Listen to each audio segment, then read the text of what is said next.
O que é destaque nesta sexta-feira? O levantamento do Jornal da Manhã constata: falta de verba fechou 90% das defensorias públicas do interior do Amazonas. Estado anistia multa e juros para quitação de débitos fiscais. Cai o preço da cesta básica em Manaus, que ainda é a 18ª mais cara do país. Brasil tem 19 cidades entre as 50 mais violentas do mundo e Manaus é a 46ª. Estados Unidos atacam a Síria disparando do mar Mediterrâneo 59 mísseis. A ação americana é reação ao ataque químico que matou dezenas de pessoas. Na Rússia, Putin diz que os americanos atacaram sob pretexto inventado. Quase 900 ônibus foram assaltados em Manaus nos 3 primeiros meses do ano. Colombiano morre em colisão de moto com carro no Novo Aleixo. Homem é assassinado quando jogava futebol no Nova Vitória. Agora, no Jornal da Manhã. 5h48. Previsão do tempo. Manaus amanhece com 24 graus de temperatura. A máxima prevista é de 32 graus Celsius. O Climatempo diz que é de 60% a probabilidade de chover 14 milímetros, que é de 96%. A umidade do ar está em 95%.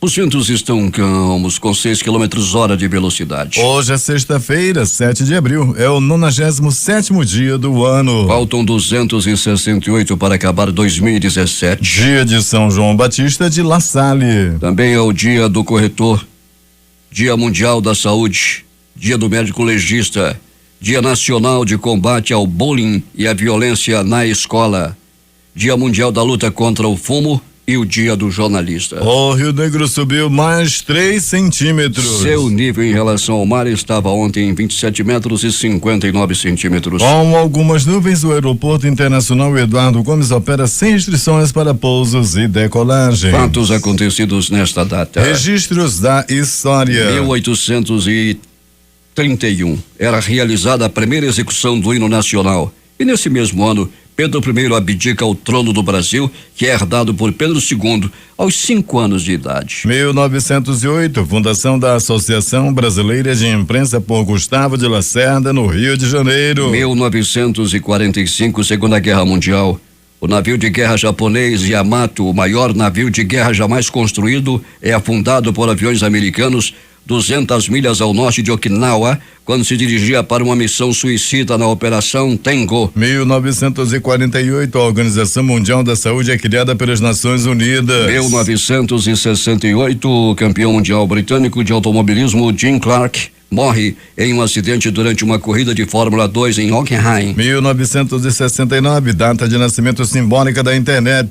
É publicada a RFC1. Em 2011, massacre em escola deixa 12 crianças e o atirador mortos no Rio de Janeiro. Agora 5h50 em Manaus. Sejam todos bem-vindos ao Jornal da Manhã. Bom dia, Eduardo. Bom dia, Paulo. 5 municípios da calha do Médio Amazonas, Itacoatiara, Altazes, Silves, Itapiranga, Urucurituba passaram a integrar ontem a lista de situação de atenção da Defesa Civil do Amazonas. Com as novas cidades, sobe para 18 o número de municípios em atenção devido à enchente. E fortes chuvas caem sobre toda a região. Ainda há pouco falávamos aqui sobre os 14 milímetros de hoje em Manaus. A probabilidade de chover hoje é de 96% e não de 60%, como erroneamente divulgamos aqui. É de 96% a probabilidade de chover 14 milímetros nesta sexta-feira. 6h51 em Manaus. A Secretaria de Cultura informou ontem do cancelamento da autobiografia autorizada com o ator e diretor Paulo Betti, previsto para ser apresentado hoje, amanhã e domingo no Teatro Amazonas. De acordo com a produção do espetáculo, o cancelamento se deveu ao estado de saúde de Paulo Betti, que o impede de realizar a viagem e as apresentações aqui em Manaus. Devido ao cancelamento, a programação no Teatro Amazonas foi alterada com a inclusão dos espetáculos Beiradão e Cenas Amazônicas com o Balé Folclórico do Amazonas nesta sexta-feira. No sábado, a partir das 20 horas, é o Pop Rock Blue com a Amazonas Jazz Band. E no domingo às 19 horas. As apresentações são gratuitas. Nessa sexta e sábado, a Secretaria de Estado da Educação e Qualidade do Ensino, SEDUC, promoverá a Caravana da Educação no município de Maués. A ampla programação será marcada por orientações, formação e treinamento direcionados a mais de 200 profissionais que atuam nas escolas estaduais do município, entre professores, gestores e equipe pedagógica da coordenadoria regional. O evento contará com a presença do secretário de Estado da Educação e Qualidade do Ensino, Algemiro Ferreira Lima, além de demais secretários e diretores de departamentos da secretaria. A ação será realizada na Escola Estadual Dom Gabiquiles. Por todo o dia de ontem, o tráfego ainda continuava muito conturbado na Torquato Tapajós. A nossa reportagem está no local. Eu converso com o repórter Gerson Guerra. Bom dia, Gerson. Bom dia, Paulo Guerra, bom dia os ouvintes do Jornal da Manhã, uma boa sexta-feira para todo mundo, e nós estamos exatamente no local aqui na Torquato Tapajós, onde por 2 dias foi muito sufoco para quem realmente precisava trafegar, precisava se locomover para o trabalho, para a escola, enfim, e neste momento o trânsito ainda é tranquilo aqui na Torquato Tapajós, aqui próximo, ao clube municipal, onde aconteceu, com as chuvas, fortes chuvas, abriu aquela cratera e com isso deu muito trabalho também para a Seminf, a Cigás que esteve aqui também e também outros órgãos que vieram fiscalizar aqui esse problema. Nesse exato momento, dá para ver aqui, a gente visualiza tranquilamente aqui os carros passando por essa via, onde muita gente indo para a Zona Norte e também muita gente descendo da Zona Norte para o centro da cidade nesse exato momento. E passaram o asfalto, aterraram direitinho, houve alguns problemas, como todo mundo sabe, porque atrasou um pouco ontem pela manhã, quando nós estivemos aqui conversando com as pessoas que estavam trabalhando aqui no local, houve um atraso porque teve alguns problemas, mas hoje está tudo tranquilo, todo mundo trafegando legal, tanto da Zona Norte para o centro, como também do centro para a Zona Norte. É tranquilo, inclusive, é tranquilo o trânsito de quem vem do centro para a Zona Norte nesse exato momento. Já está um pouco, já está um pouco assim, agitado para quem está descendo da Zona Norte para o centro da cidade, viu, Paulo Guerra? Pois é, isso aí já é normal, o tráfego pesado nessa área da cidade e felizmente a cratera foi fechada, o tráfego flui sem a normalidade. E o tráfego agora tranquilo, no ir e vir das pessoas. Muita confusão ontem, inclusive no trânsito durante todo o dia, mas já durante a noite esse trabalho foi concluído, inclusive com o asfaltamento, não é, Gerson? Exatamente, Paulo. O trabalho foi concluído ontem à noite e a partir de ontem já muita gente já pôde trafegar normalmente, quem vinha para a Cidade Nova, Nova Cidade, Santa Etelvina, Novo Jael, já pôde vir tranquilamente aqui na Torquato Tapajós, subindo, para a Zona Norte, tranquilamente. E como eu falei, foi feito todo o serviço e agora, a gente espera que com as chuvas, porque está chovendo muito na capital amazonense, a gente espera que não haja mais nenhum problema, Paulo Guerra. 5h55 em Manaus. Eu vou conversar com o deputado Sinésio Campos. Bom dia, deputado. Bom dia, Paulo Guerra. Bom dia, ouvinte da Difusora. Deputado, conte-me as novas para os ouvintes do Jornal da Manhã. Paulo Guerra, ontem ocorreu na Assembleia Legislativa uma sessão do Senado da República, presidido pela relatora Vanessa Graciotin, onde surgem mais novas taxas que serão cobradas pelo comércio e pelas indústrias aqui das indústrias. E nós fomos, com o presidente do Parlamento Amazônico, radicalmente contra essas novas taxas, que hoje chega na ordem de 120 milhões arrecadados pela União e que nos últimos anos foram mais de 3 bilhões arrecadados e vai para o Caixa Único da União, contingiam esse dinheiro e não retornam aqui para o nosso estado. Prova disso, nem as ruas do Polo Industrial de Manaus são pavimentadas. Então fomos contra ontem esta cobrança de mais taxas, que chegará na ordem de mais de 500 milhões de receita, enquanto que de 2015 para cá foram mais de 50 mil empregos perdidos, aqui em Manaus. Então, em vez do governo estar encontrando mais formas de cobrar taxas, o governo federal mais taxas para as empresas do Polo Industrial e Comércio do Amazonas, deve encontrar uma forma de aquecer novas frentes de emprego e renda, porque até 2015 era uma média de 100 mil empregos no polo industrial e hoje não passa de 80 mil, ou seja, mais de 50 mil trabalhadores perderam emprego no polo industrial. Deputado, nós estamos falando de taxas da SUFRAMA. Exatamente. E a que ponto se chegou, qual foi o consenso que teve, o que vai acontecer? O que vai que a relatora, a senadora Vanessa Graciotin, vai levar para a discussão no Senado. Inclusive eu cobrei que são 5 estados que compõem a Zona Franca de Manaus, que dá no total de 15 senadores, e como são 5 estados que compõem a Zona Franca de Manaus, também são uma média de 8 deputados federais por estados, na ordem de 5, dá mais de 40 deputados federais que possam se posicionar de forma coletiva. Então, como presidente do Parlamento Amazônico, estarei presidindo a próxima reunião do Parlamento em Imperatriz do Maranhão, no dia 27, e vamos cobrar para que o Senado da República não possa aprovar essa medida provisória de número 737, que é danosa para a nossa região, porque se cobra mais taxas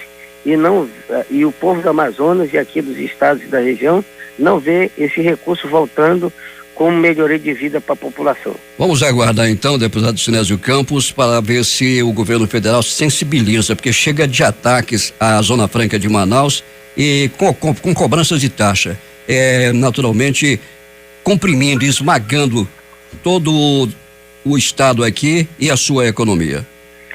Exatamente, porque muito se fala que aqui a Zona Franca de Manaus é o paraíso fiscal. Na verdade é o paraíso do fisco, porque só nos últimos anos, Paulo Guerra, foram mais de 3 bilhões de reais que foram arrecadados por taxas aqui e entraram no caixa comum da União e que não retornou 1 centavo de volta para beneficiar e aumentar a geração de emprego do nosso polo industrial de Manaus. O Jornal da Manhã acaba de ouvir o deputado Sinésio Campos, que é do PT e que está aí tratando desse assunto relacionado com as taxas absurdas aqui da Zona Franca de Manaus, através do governo federal. Deputado, muito obrigado pela sua entrevista aqui e bom dia. Bom dia, Paulo Guerra. A Secretaria Municipal de Educação de Iranduba, SEMEI, deu início na tarde de ontem no 7 Maria Isabel Desterro e Silva ao Congresso Municipal de Educação. O encontro, que vai terminar hoje, reúne centenas de professores da educação infantil, ensinos fundamental e médio.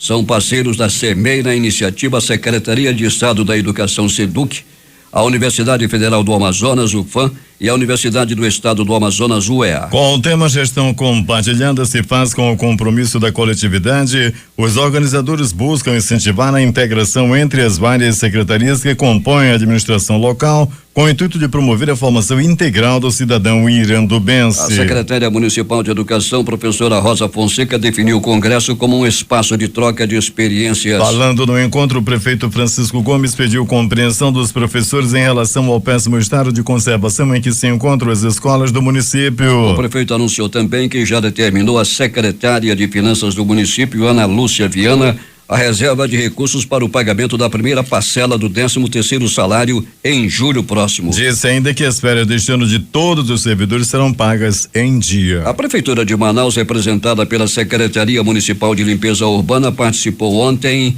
da audiência pública proposta pela Comissão de Meio Ambiente, Recursos Naturais, Sustentabilidade e Vigilância Permanente da Amazônia, na Câmara Municipal, para discutir a melhor utilização do gás gerado pela usina do Aterro de Manaus. A iniciativa buscou debater a possibilidade de incentivar ainda mais a geração de energia a partir da queima limpa de gases do tratamento de lixo no Aterro de Manaus. Segundo o secretário municipal de limpeza urbana, Paulo Farias, a queima de biogás no aterro tem capacidade para gerar por dia entre 18 e 20 megawatts. 6:08 em Manaus. Temos informações de Manacapuru, José Alberto Zaguideg.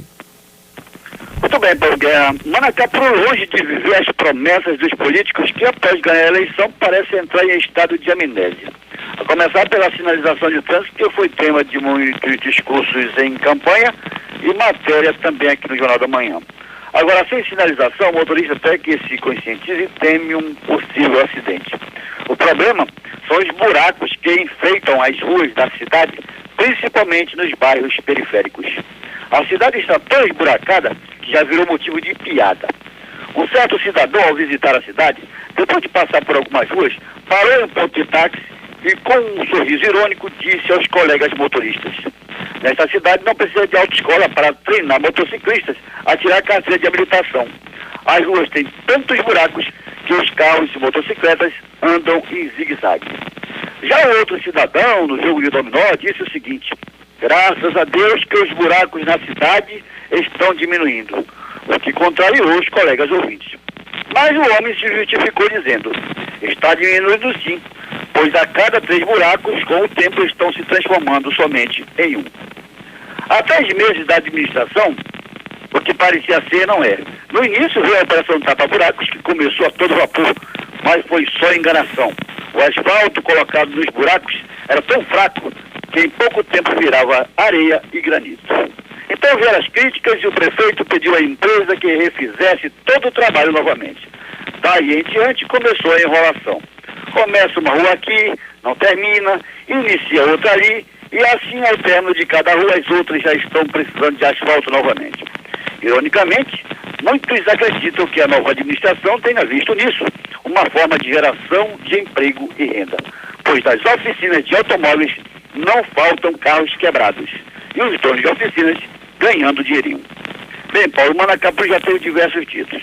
Já foi capital da Juta, passou a ser capital da Ciranda e agora é a capital dos buracos.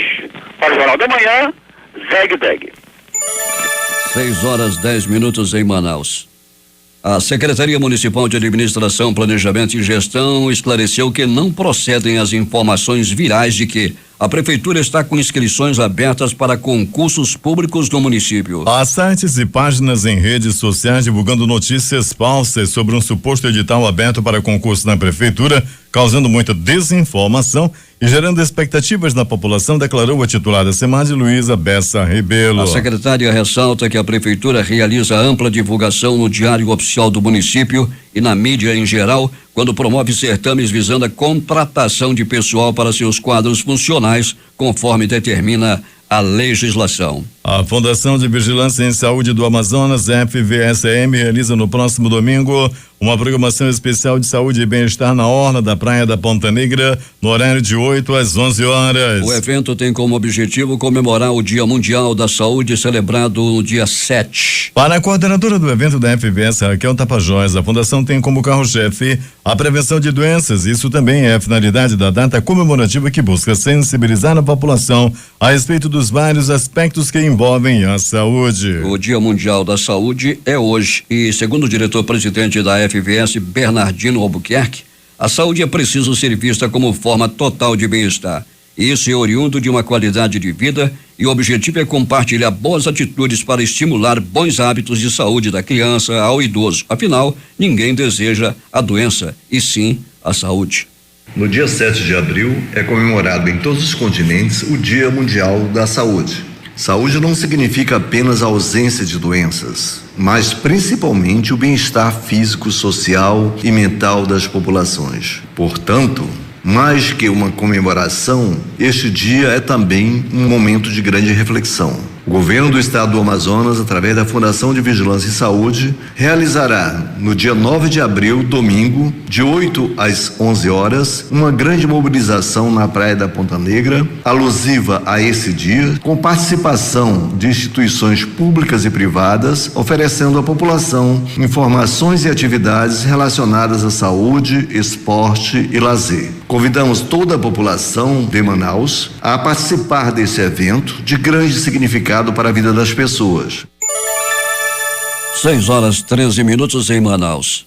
Trabalhadores e empregadores com processos no Tribunal Regional do Trabalho da 11ª Região, que compreende o Amazonas e Roraima, e que querem fazer acordos, já podem se inscrever para a 3ª edição da Semana Nacional da Conciliação Trabalhista, que este ano acontece de 22 a 26 de maio. O evento tem como objetivo solucionar de forma célere os conflitos por meio do diálogo e da conciliação, além de contribuir para reduzir o número de processos que tramitam no Tribunal e Varas do Trabalho. A campanha adota o slogan "Para que esperar se você pode conciliar?". Partes e advogados interessados em participar podem inscrever seus processos até o dia 5 de maio, preenchendo o formulário online disponível no site do Tribunal, no www.trt11.jus.br, informando o número do processo, os nomes do reclamante e reclamado e dados para contato. As partes também poderão comparecer espontaneamente durante o evento na unidade onde tramita o processo, primeiro ou segundo grau. Nesse caso não haverá agendamento e nem notificação, por isso a necessidade de as partes litigantes comparecerem juntas à unidade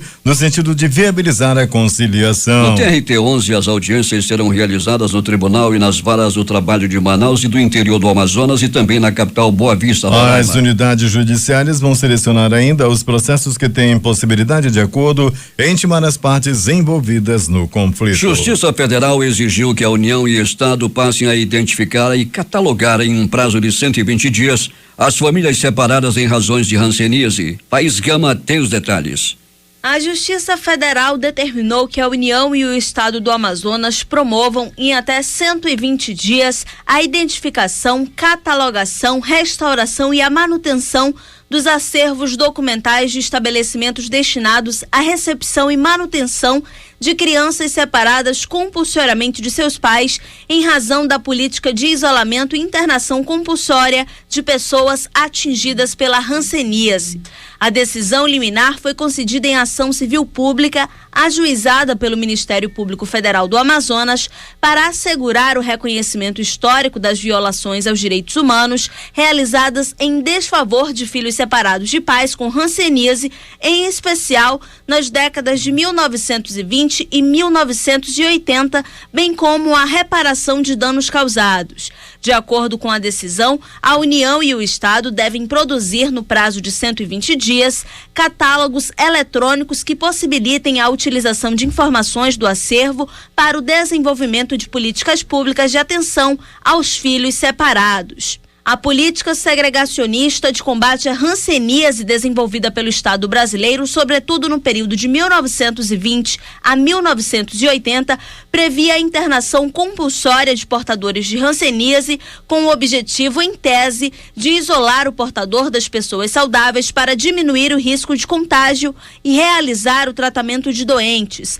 Na prática, conforme aponta o Ministério Público Federal na ação, a realidade dos hospitais colônia destoava qualquer perspectiva de ambiente propício ao tratamento dos enfermos, pois eram ambientes violentos e que apresentavam más condições de vida para qualquer indivíduo sem a estrutura mínima para a realização de tratamentos médicos. Estas foram as informações da Central de Jornalismo, Thaís Gama, para o Jornal da Manhã. Agora 6h17. O preço da cesta básica de Manaus apresentou uma leve redução no valor em março deste ano em comparação ao mês passado, segundo pesquisa do Departamento Intersindical de Estatística e Estudos Socioeconômicos divulgada nesta quinta-feira. O custo ficou em R$371,93. O feijão foi o produto que mais reduziu. Com a queda no valor da cesta, Manaus passa a ocupar a 18ª colocação no ranking das cestas básicas entre as 27 capitais, onde é realizada a pesquisa nacional da cesta básica de alimentos. O governo do Amazonas voltou a implementar medidas para manter o crescimento econômico e o equilíbrio das atividades comerciais do estado. Para isso, anunciou que dará anistia de 100% dos juros e multas para os débitos de imposto sobre circulação de mercadorias e serviços ICMS, imposto sobre a propriedade de veículos automotores IPVA e imposto sobre transmissão, causa-mortes e doação dos contribuintes. O prazo para aderir ao programa é até o dia 31 de maio. Com a medida, a estimativa da Secretaria de Estado da Fazenda, Cefaz, é arrecadar com o programa cerca de 80 milhões de reais. De acordo com o secretário da Fazenda, Jorge Jataí, a anistia é uma oportunidade para o contribuinte regularizar seus débitos constituídos até dezembro de 2016. Os contribuintes que possuem dívidas antigas, incluindo aquelas ajuizadas em cobranças administrativas, judiciais e extrajudiciais, podem quitá-las sem qualquer ônus, afirmou. A partir de agora, as empresas amazonenses que optarem pela liquidação dos débitos fiscais em parceria maioria em parcela única, ficarão isentas de 100% de juros e multas. Na prática, o fisco estadual perdoará os acréscimos moratórios da dívida, desde que o pagamento dos débitos seja feito integralmente. A iniciativa visa dar oportunidade para os devedores contribuintes regularizarem sua situação. Só estamos anistiando a multa e os juros. O principal da dívida não foi alterado, reforçou o secretário. 6:19.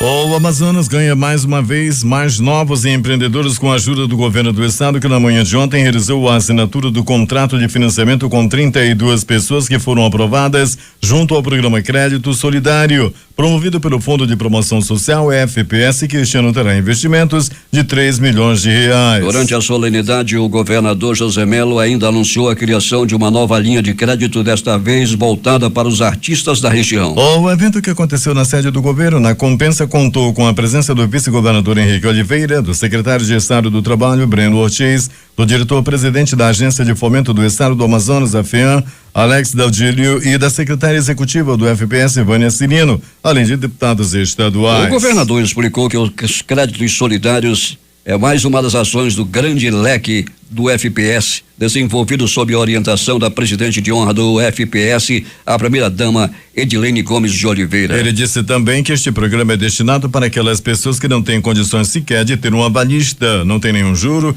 e ainda tem 6 meses de carência. Ou seja, é absolutamente importante para quem não tem de onde tirar e precisa investir para ter uma fonte de renda. O Crédito Solidário é mais das ações do grande leque que tem no Fundo de Promoção Social e na Secretaria da Assistência Social. É um crédito de um valor de 3 milhões de reais que foi destacado do Fundo de Promoção Social para a FEAM. Esses 3 milhões de reais tem um crédito até 2 mil reais para aquelas pessoas que não têm condições sequer de ter uma balista, não tem juro, por isso seria crédito solidário, e ele tem 6 meses de carência e tem 24 meses para pagar. Portanto, absolutamente importante para aquelas pessoas, como foi referido ainda há pouco aqui, uma pessoa que fazia doces caseiro em casa, mas não tinha os equipamentos. Agora ela vai comprar os equipamentos, vai melhorar, vai de vida, enfim. Portanto, o crédito solidário vem para isso. Como o Banco do Povo vem para atender uma outra faixa que vai até 15 mil reais. Portanto, os recursos serão aplicados totalmente na arte de ajudar as pessoas.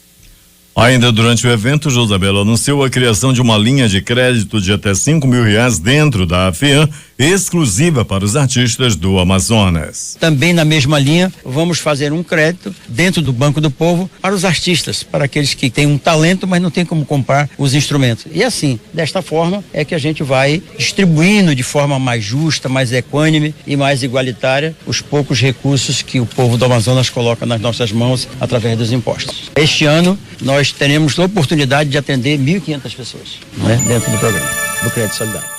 6:21 em Manaus. Falta de verba fecha 90% das defensorias públicas do interior do Amazonas. Quem tem os detalhes é Larissa Balheiro. Pelo menos 90% dos municípios do Amazonas estão sem defensoria pública, ou seja, sem um agente defensor público.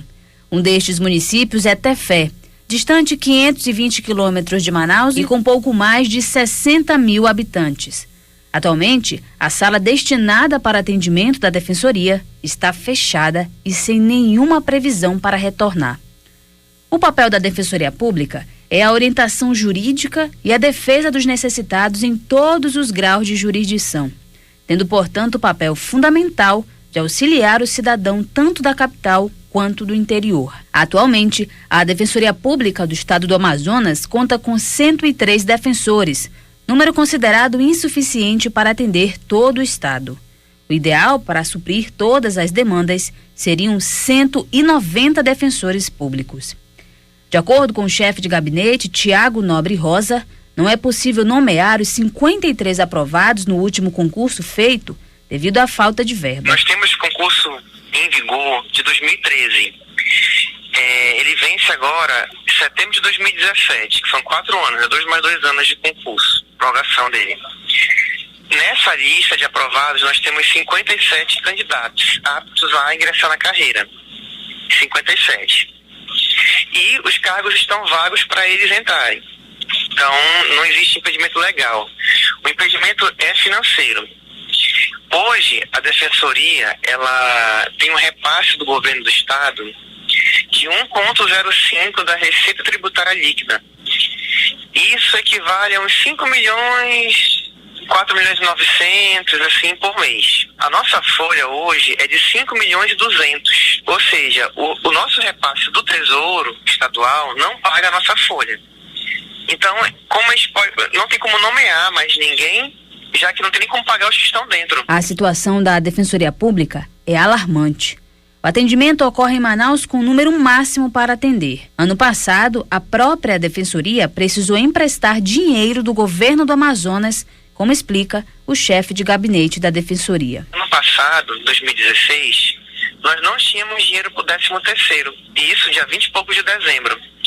O governador emprestou para a Defensoria, fez um adiantamento de 12º, que nós entramos no vermelho, no cheque especial do governo, podemos dizer assim, para poder pagar os servidores. Para que o orçamento da Defensoria Pública do Amazonas seja adequado para atender as demandas, principalmente do interior, é necessário que a folha seja de mais de 2 milhões de reais a mais para conseguir nomear os demais servidores. Hoje o interior está vazio, realmente, porque não tem como manter o defensor no interior. A gente não tem dinheiro para pagar aluguel, para pagar transporte, não tem dinheiro, não tem condição. Nós trouxemos os defensores para Manaus, que onde está lotado 2/3 da população do estado do Amazonas.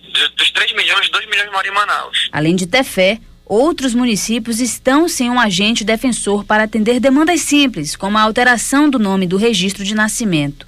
O chefe de gabinete, Tiago Nobre, exalta a importância da Defensoria Pública no interior. O defensor público, em nível constitucional, ele é um agente de transformação social.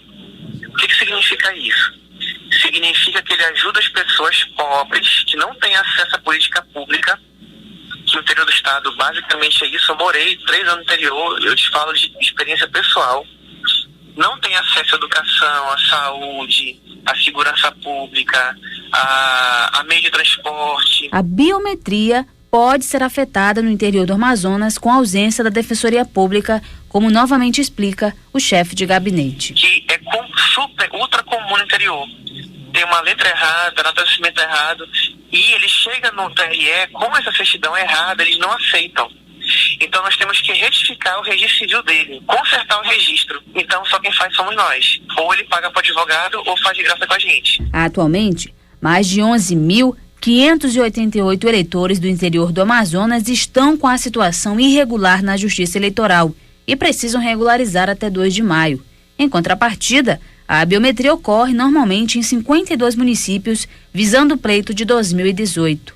Sem a Defensoria Pública no interior, problemas com documentos podem vir a prejudicar o andamento do processo. Em nota, a Defensoria alegou que, para atender o que determina a legislação, prioritariamente preencheu as vagas de defensores na capital, onde concentra a maior população, e que, para minimizar os impactos da ausência da Defensoria Pública, estão levando o grupo de trabalho itinerante do interior, em atendimento todos os meses em vários municípios. Essas e outras informações você acompanha no portal difusora24h.com. Eu sou Larissa Balieiro, para o Jornal da Manhã. Sobre esta matéria levantada pela Larissa Balieiro, a Secretaria de Comunicação informou a noite passada que em julho do ano passado, em plena crise econômica que provocou queda na receita estadual e consequentemente no valor dos repasses constitucionais feitos aos poderes, o governador José Melo, preocupado com os prejuízos que a redução da receita desses órgãos poderiam causar à população, abriu mão da sua própria receita, ou seja, de 0,2 da parte que cabe ao executivo no orçamento estadual, e autorizou o aumento dos repasses feitos à DPE, além do Ministério Público do Estado e ao Tribunal de Justiça do Amazonas. Com a nova distribuição, a Lei de Diretrizes Orçamentárias do Estado, a LDO, foi alterada e o 10º da DPE saiu de 1% para 1,05%. Cabe esclarecer ainda que o governo atingiu o limite prudencial da Lei de Responsabilidade Fiscal. Caso o Poder Executivo exceda esse limite, obriga o Estado a fazer ajustes na sua folha de pagamento. Polícia. Um total de 842 assaltos foi registrado nos ônibus das 10 empresas que operam no transporte coletivo de Manaus nos primeiros 3 meses de 2017, de acordo com o Sindicato das Empresas de Transporte de Passageiros do Estado.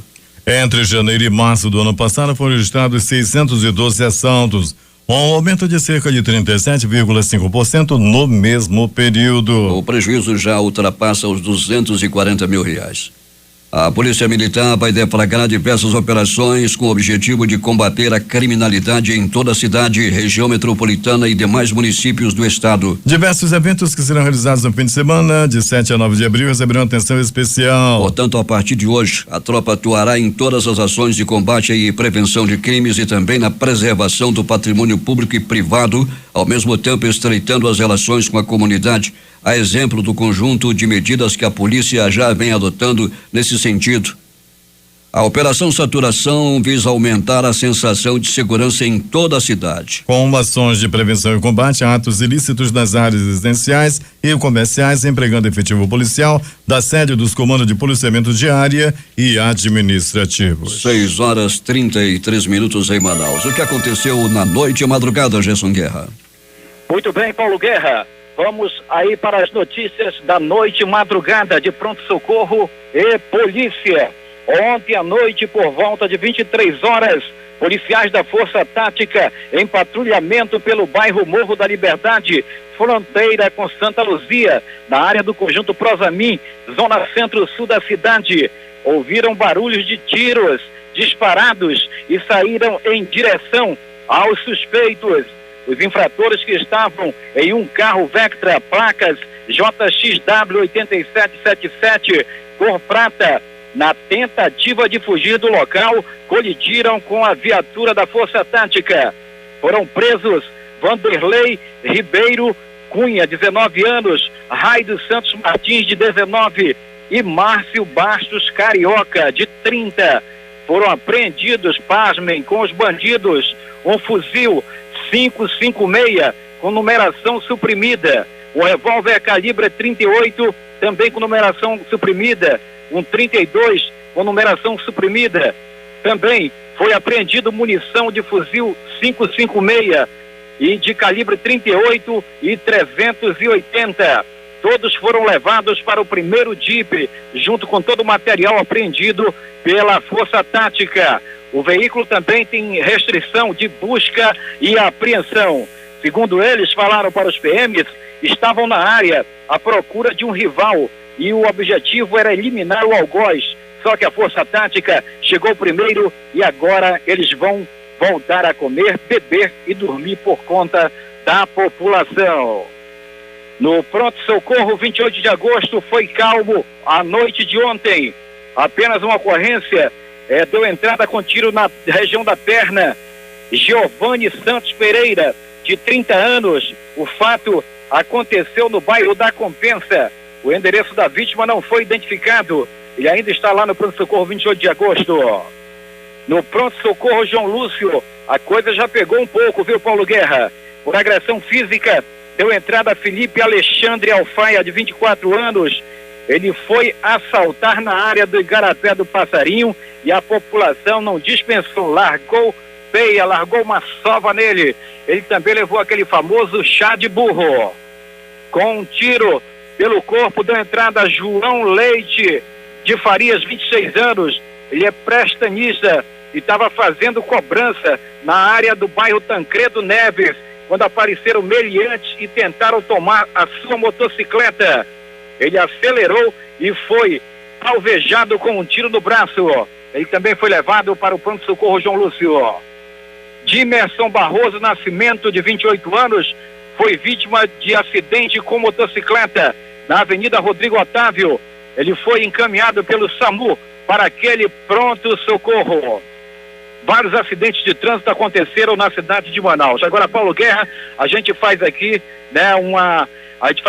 uma reclamação em relação aos moradores que vivem, que moram ali na zona leste, na Grande Circular. A gente passa pela Grande Circular de madrugada e é muita gente no meio da rua, em frente a um brega, ali próximo ao Banco Bradesco, e muita gente no meio da rua, veículos, inclusive pode acontecer um acidente muito feio a qualquer hora da madrugada. Fica aí o apelo dos moradores da Grande Circular. Mandando aqui um abraço ao Sargento Pinheiro Souza, lá no pronto-socorro João Lúcio. Chico Moura, lá no Jorge Teixeira, também acompanhando o Jornal da Manhã. No pronto-socorro Platão Araújo, deu entrada ontem à noite Helder dos Santos Praia, de 18 anos, vítima de agressão física, ocorrido na Zona Leste, em uma rua por trás do pronto-socorro Platão Araújo, quando tentou assaltar um transeúnte de nome Júlio Fernando Donald de Oliveira, de 52 anos. Ele deu azar e acabou sendo perseguido por populares que lhe aplicaram uma surra, deixando o larápio bastante machucado. Júlio Fernando, a vítima, também foi levado para o pronto-socorro com ferimentos. Um acidente de trânsito ocorrido ontem à noite, por volta de 21 horas, na Avenida Natan Xavier, avenida que liga a Avenida das Torres ao bairro Novo Aleixo, deixou o saldo de uma pessoa morta.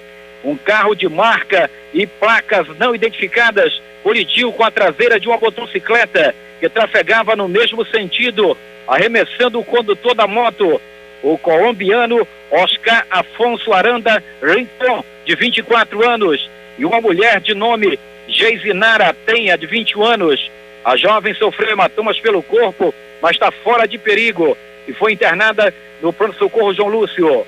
Oscar Aranda não resistiu e faleceu antes de chegar ao pronto-socorro Platão Araújo. Amigos de Aranda disseram na portaria do pronto-socorro que ele tinha vindo de seu país um dia antes do acidente para morar com os amigos e teve um fim trágico. Uma informação de uma mulher que não quis se identificar, que dirigia, dá conta de que quem dirigia o carro, o causador do acidente, era uma mulher de 58 anos, de nome Sandra Maria Batista, que passou mal ao volante do veículo e acabou colidindo com a traseira da motocicleta. A senhora também foi internada no pronto-socorro João Lúcio e não se sabe o estado de saúde dela. A bronca é alta na cidade de Manaus. No Instituto Médico Legal, ontem foi registrado mais um latrocínio da cidade. O empresário Francisco Evanildo Pinheiro de Lima, de 42 anos, foi morto com 3 tiros na cabeça dentro da loja Nildo Materiais de Construção, na rua Vale do Sol, bairro Lírio do Vale 1, na zona oeste da cidade. Segundo informou a polícia, 2 homens em uma motocicleta chegaram em frente à loja e desceram e anunciaram o assalto. Não se sabe se houve reação por parte da vítima, que foi atingida pelos tiros e morreu no local. Os bandidos levaram celulares e dinheiro da loja, tomando rumo ignorado. Francisco Evanildo morava na rua Ipanema, número 55, do bairro Lírio do Vale 1. O corpo deu entrada no Instituto Médico Legal ontem pela manhã.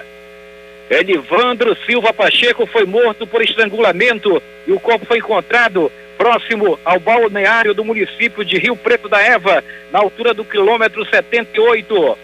A polícia do município, que esteve no local, fez todo o procedimento de investigação e o corpo foi removido para Manaus, sendo levado para o Instituto Médico Legal para averiguação e procedimentos de necrópsia.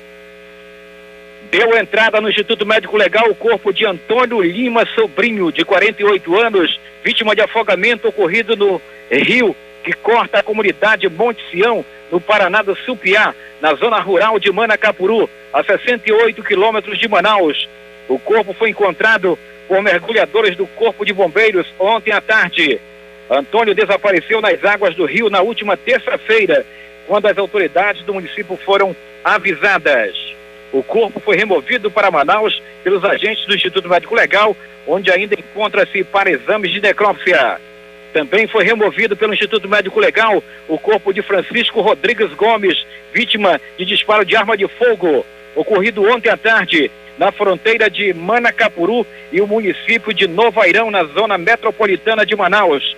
O crime aconteceu no quilômetro 40 da comunidade Bom Jesus. A polícia já está investigando esse crime e o corpo de Francisco Rodrigues ainda encontra-se naquele instituto.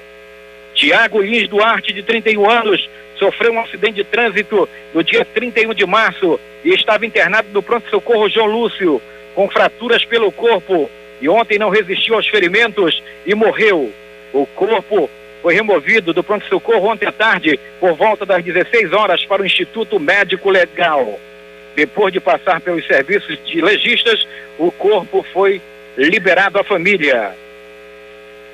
Mandando um abraço aqui para o nosso amigo Eliseu, da Delegacia de Homicídios e Sequestros. O desempregado Harrison Santos de Almeida, de 29 anos, é mais uma vítima de arma de fogo na cidade de Manaus. Ontem à tarde, por volta de 16 horas e 20 minutos, ele estava na companhia de um outro amigo na Avenida Leopoldo Neves, na área do Prosamino, Beco 1º de Maio. Foi surpreendido por 3 homens, até agora não identificados pela polícia, que fizeram vários disparos, atingindo a vítima. O amigo de Harrison, de nome não identificado, conseguiu fugir do local, mas Harrison não teve a mesma sorte e tombou ali mesmo. O corpo da vítima ficou no local, chamando a atenção de curiosos até a chegada da polícia e investigadores da delegacia da área. Harrison Santos morava no Beco 1º de Maio, sem número, em Santa Luzia. Até o começo da noite, o corpo estava sem identificação no Instituto Médico Legal, onde eram guardados os familiares com os documentos do morto. Outra vítima de arma de fogo foi o desempregado Alex Damião Matias dos Santos, de 34 anos. Alex foi crivado de balas ontem no começo da noite, num campo de futebol, próximo à caixa d'água da Invasão Nova Vitória, na Zona Leste. Segundo informações de familiares, Alex estava à beira do campo, brincando com um filho de apenas 4 anos, quando pelo menos 2 elementos chegaram e fizeram vários disparos contra a vítima, que caiu ali mesmo morto. Como a casa da família era muito próxima ao campo, os parentes da vítima correram para ver o que tinha acontecido e se depararam com a cena macabra. Um irmão de Alex, cujo nome não foi identificado, disse que seu irmão vinha sofrendo ameaças, mas não soube dizer quem estaria por trás das ameaças. A polícia trabalha com um possível acerto de contas, levando-se em conta as características do crime. Alex já tinha passagens pela polícia, já tinha sido preso por posse ilegal de arma de fogo e tráfico de drogas. O corpo foi removido do local do crime para o Instituto Médico Legal, onde passou por procedimentos de necrópsia e liberado em seguida à família. Essas são as últimas de pronto-socorro e polícia. E lembre-se, o crime tem 2 caminhos, cadeia ou cemitério. A reportagem foi de Gerson Guerra para o Jornal da Manhã. Últimas notícias. A nova versão da Base Curricular do Brasil agora vai prever que todos os alunos sejam alfabetizados até o 2º ano do ensino fundamental, um ano mais cedo do que a meta atual. Na prática, a alfabetização passaria a começar não aos 8, mas a partir dos 7 anos. A medida faz parte da 3ª e última versão da Base Nacional Curricular, que vai ser entregue ao Ministério da Educação. O ex-ministro Guido Mantega negou ontem, durante depoimento em São Paulo, ao Tribunal Superior Eleitoral, pagamentos via Caixa 2 da Odebrecht para a campanha de Dilma Rousseff em 2014, como relatado na delação de Marcelo Odebrecht. Ele chamou Marcelo de ficcionista. O presidente Michel Temer autorizou o relator da reforma da Previdência na Câmara, deputado Arthur Maia, a fazer mudanças na proposta do governo. Temer pede só para que a idade mínima de 65 anos para se aposentar não seja alterada.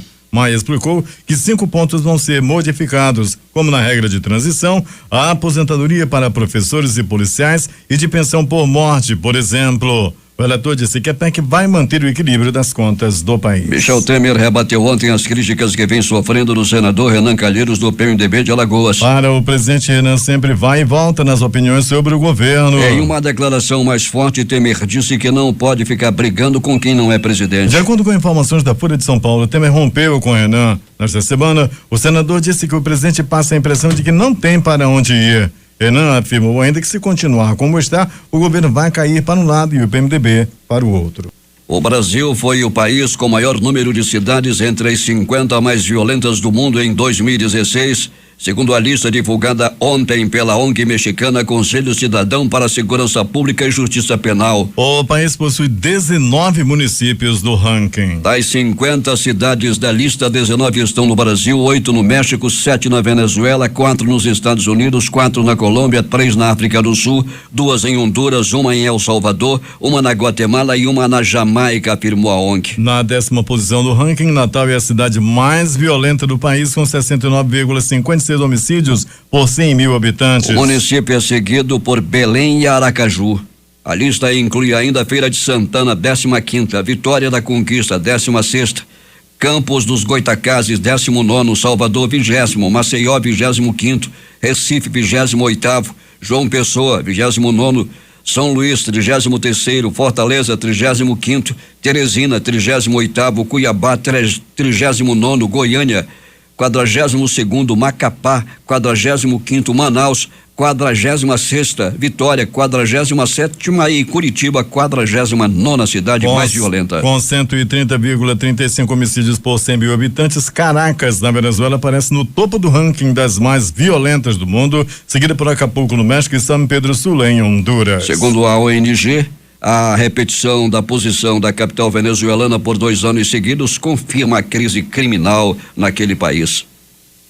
Os Estados Unidos lançaram 59 mísseis Tomahawk contra uma base aérea na Síria na noite de ontem, de onde, segundo o presidente Donald Trump, partiu um ataque químico que matou mais de 80 pessoas essa semana. Os ataques aconteceram por volta das 21h40 no horário de Brasília, 4h40 no horário local da Síria. O porta-voz do Pentágono, Jeff Davis, disse que os mísseis foram lançados dos destroyers USS Porter e USS Ross contra aeronaves, abrigos de aviões, áreas de armazenamento de combustível, logística e munição, sistema de defesa aérea e radares. O Observatório Sírio de Direitos Humanos de oposição ao Assad informou que a base síria bombardeada pelos Estados Unidos foi quase totalmente destruída e que 4 soldados morreram no ataque. O presidente Donald Trump, que participou ontem de um jantar com o presidente chinês Xi Jinping na Flórida, confirmou a ordem. Ele disse que Assad usou um agente nervoso mortal para matar muitas pessoas. Esta noite eu dei ordem para um ataque militar na base militar na Síria, de onde o ataque químico foi lançado. O exército da Síria informou nesta sexta-feira pela TV local que o ataque dos Estados Unidos a uma base aérea no país matou 6 soldados,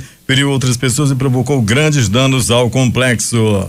Os sírios, porém, não informaram se as vítimas são civis ou militares, tampouco enumerou os feridos. Enquanto isso, o presidente russo Vladimir Putin disse acreditar que o bombardeio dos Estados Unidos a uma base aérea do governo sírio é uma agressão contra um Estado soberano, baseada em pretextos inventados, informou o Kremlin na manhã de hoje, segundo agências de notícias russas. As edições impressas locais estampam hoje, agora. Traficante contrata pistoleiro para executar jovem. O centenário Jornal do Comércio. Novas contribuições colocam a Zona Franca de Manaus em xeque. A crítica. Realidade na política. Amazonino desabafa. O Em Tempo. Empréstimos vão ajudar a construir sonhos. Estas foram as principais notícias de ontem e as primeiras de hoje. Termina aqui o Jornal da Manhã. Participaram dessa edição José Alberto Zegdeg, Larissa Balheiro, Thaís Gama e Gerson Guerra. Operação de Rádio Itamar Jardina, Hernandes Sampaio e Carlos Luiz. Apresentação, Eduardo Silva e Paulo Guerra.